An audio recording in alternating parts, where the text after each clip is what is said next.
खुलुमबाय मोनाबिलिनि रादाबाव बयखौबो बरायबाय। गिबिनि साबजेक्ट दङ रैखाथि मन्थ्रि राजनाथ सिंहआ बुंदों बेंगल लेकनि खाथिनिफ्राय 48 घन्टानि गेजेरावनो जानगारगोन भारत चीननि रौनियाफोरा।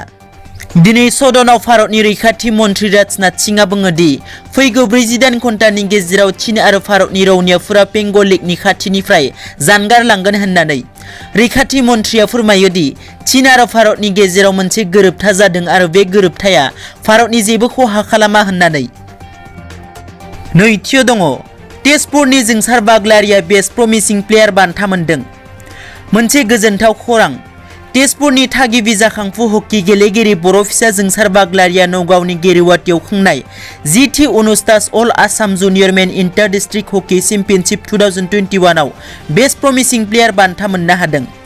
बिथाङा बे बान्थाखौ मोननो हानानै ओनसोलनाङै आरो गासै बर' हारिखौ गोग्गा होदों।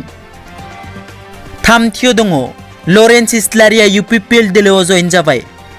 क'क्राझारनि तिनालि खांख्लाबादा बाजारनि फोथाराव दिनै दोलोनि मोनसे हाबाफारि खुंनायनि गेजेरजों BTR नि सासे सागानगिरि थामहिनबा दुलाराय बर' फरायसा आफादनि बारग' गाहाय नेहाथारि लरेन्स इस्लारिया नेमखान्थि बादियै UPPL दोलोआव हाबबाय। बे जयनिं हाबाफारियाव BTR नि गाहाय मावफुं सोद्रोमा प्रमद बर'आ नुजाथियो। बिथां लरेन्स इस्लारिजों लोगोसे गासै 1000 निबो बारा सुबुंफोरा UPPL दोलोआव हाबदों। ब्रैथियाव दङ अनन्त रायआ बुंदों कच राजबंशीनि थाखाय मोजां सम फैगासिनो। दिनै चिरां जिल्ला साथिपारा गामियाव भारतनि नखर मन्थ्रि अमित शाह बिथाङा क्षत्रिय नरयननि सेना महाराजा अनन्त रायनि न'आव माखासे गोनां खामानि लाना दावबायफैदों। अमित शाहजों सावरायनायनि उनाव महाराजा अनन्त रायआ खौरांगिरिनि सिगाङाव बुङो दि कच राजबंशीनि थाखाय मोजां सम फैगासिनो होननानै। गोबाव सम कच राजबंशीनि दाबिफोरा दिन्दां जाना दंमोन, बेखौ लानानै सावरायनाय जादों होननानै फोरमायदों।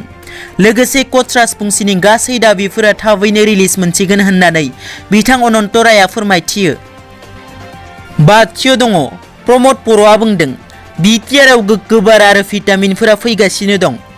क'क्राझार जिल्लानि खांख्लाबादायाव खुंफुंनाय मिरु UPPL नि मेलाव BTR नि गाहाय खुंगिरि प्रमद बर'आ बाहागो लानानै बुङो दि BTR आव मोनसे जाख्ल'नाय गैयै गोग्गो सरकार खुंगोन होननानै आरो BTR ओनसोलाव रायजो जानाय 30 लाख नोगोरारिफोरनो जौगालु लाबोगोन होनना फोरमायो। मख'जाथावदि BTR नि सागानगिरि एबसुनि बारग' गाहाय नेहाथारि लरेन्स इस्लारिया UPPL दोलोआव हाबफैनायखौ जोबोद गोजोननाय फोरमायदों गाहाय खुंगिरि बिथाङा।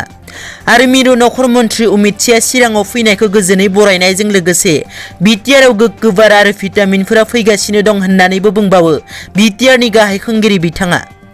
दिनैनि रादाबा एसेनोसै। नोंथांमोना जुदि आंनि चेनेलखौ दासिमबो साबस्क्राइब खालामाखै अन्नानै साबस्क्राइब खालाम। गोजोन्थों।